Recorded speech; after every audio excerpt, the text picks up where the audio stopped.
And the president's focus is on fulfilling his promise to bring the country together. So in large part on delivering on the things the American people were elected him to do, which we have seen broad approval for, turning our economy around, especially for working families and the middle class. So we know that bringing the country together, that getting through what is going to take some time, and that certainly we see is reflected in the polls. Hello everybody, happy Tuesday, and hope everyone's having a great and wonderful day. I know a lot of you guys are asking the question of when you will finally receive a fourth stimulus check, and how much will our fourth stimulus check be when one is approved?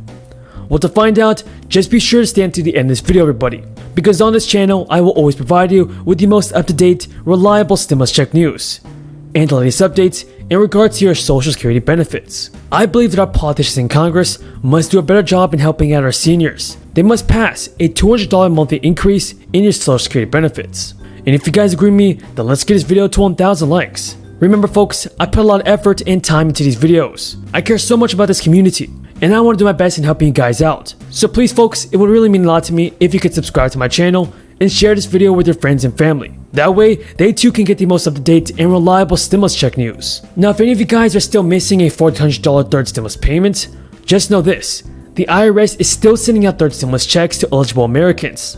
The IRS has been sending out stimulus checks on a weekly basis, but I hope you guys finally receive your stimulus money this week.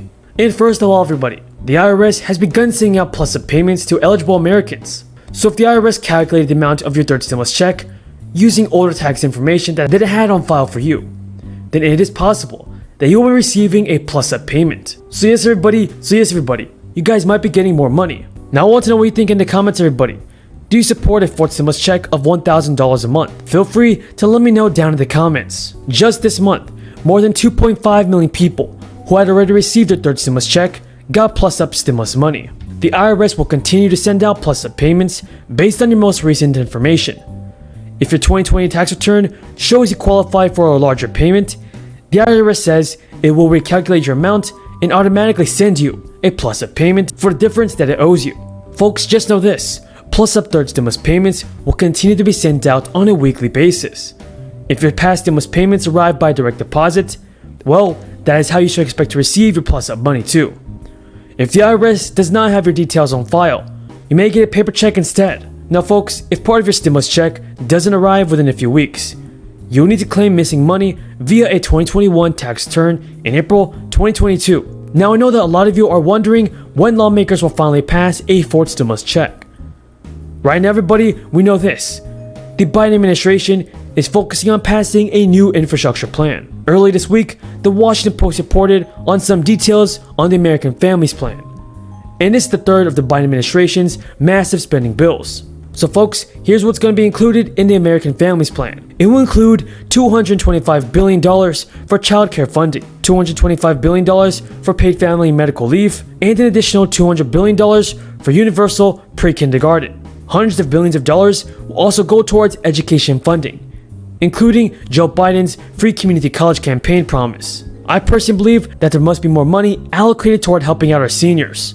So if a new stimulus payment is announced, it is likely that Americans that are receiving SSI, SSDI, and Social Security will receive a check almost automatically. We also know that House Speaker Pelosi has expressed hope that Congress could pass Joe Biden's plan before the August recess. Pelosi stated, "I would hope that our part in the House will be largely done before the 4th of July." Now while Pelosi did say that she wanted the package to pass on a bipartisan basis, meaning support from Republicans and Democrats, she also acknowledged that Congress may have to use budget reconciliation to approve the legislation again, and this allowed bills to be passed in the Senate with a simple majority. So folks, if lawmakers do use the budget reconciliation process again, then it is likely that they will pass another round of stimulus payments, and they might even increase your Social Security benefits by $200 a month. Thank you for watching everybody. I truly appreciate everyone's amazing support. And until next time, have a great day and stay safe. The last few months have given the world a glimpse at what's driving U.S. foreign policy decisions under the Biden administration. First came a rush to rejoin a climate agreement that does not effectively hold our competitors to their own commitments. Then, just weeks ago, the announcement of a total abandonment of Afghanistan that will squander our leverage to promote a diplomatic end to the civil war, put innocent Afghans at risk, roll out a red carpet for the Taliban, and embolden the terrorists. Even this administration's own intelligence chiefs and our military commanders are concerned about how we'll stay a step ahead of terrorists in the region without access provided by our U.S. footprint. Late last week, we got a further peek at the incredible wishful thinking behind this policy. As reported in the New York Times, some Biden officials suggest the Taliban might govern less harshly in order to win recognition and financial support. The Secretary of State, America's top diplomat, seems to think it's that simple. He expressed hope that civilian and economic assistance could advance a just and durable peace and a brighter future for the Afghan people. The Deputy National Security Advisor was more dismissive of the Afghan people's plight, morally equating our Afghan partners and the Taliban as just two Afghan parties in a conflict. I do not believe Afghan women and girls are jumping for joy at the prospect of a Taliban takeover. In fact, as one of the New York Times headlines put it, Afghan women fear the worst.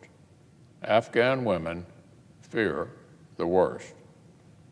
I certainly do not believe the Taliban will abandon their brutal fundamentalist ways just to secure recognition from the Western powers that they despise. Speaking of women's rights, over the weekend, the United Nations chose to further degrade its legitimacy by inviting Iran, of all countries, to join its commission on the status of women. The UN chose to further degrade its legitimacy by inviting Iran to join its commission on the status of women. Yes, you heard that right.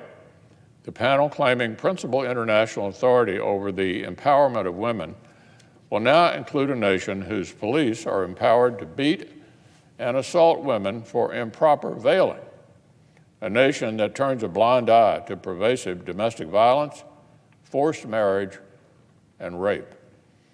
And it's not just the UN that seems to be going soft on Tehran. The Biden administration seems willing, if not desperate, to provide sanctions relief up front, squandering leverage just to re-enter President Obama's flawed nuclear deal.